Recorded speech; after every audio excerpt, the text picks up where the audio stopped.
भारतीय हुकूमत की जानिब से अपने सहाफ़ियों और अपोजिशन रहनुमाओं की जासूसी से मुताल्लिक खबरदार करने पर मोदी सरकार ने अमरीकी टेक्नोलॉजी कंपनी एप्पल के खिलाफ एक्शन ले लिया। भारतीय सहाफ़ियों और अपोजिशन की जासूसी से मुताल्लिक खबरदार करने पर बीजेपी ओहदेदारों ने उल्टा कंपनी के एल्गोरिदम्स के ठीक होने से मुताल्लिक ही सवाल उठा दिए। इसके साथ ही बीजेपी के ओहदेदारों ने कंपनी की डिवाइसेस की सिक्योरिटी से मुताल्लिक तहकीकात का मुतालबा भी किया है।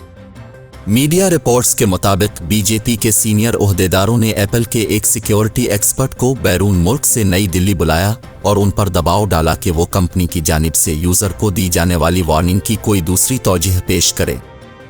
दूसरी जानिब इसराइल के पेगासस स्पाईवेयर का दर्जनों ममालिक में सहाफ़ियों और इंसानी हुकूक के सरगर्म कारकुनों के खिलाफ इस्तेमाल होने का इंकिशाफ हुआ है।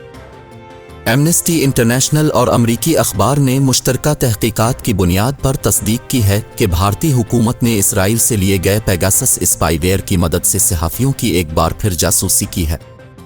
द वायर के सहाफ़ी सिद्धार्थ वरदाराजन और organised crime and corruption reporting project से वाबस्ता आनंद मन्नाले की अक्टूबर में भारतीय हुकूमत ने जासूसी की।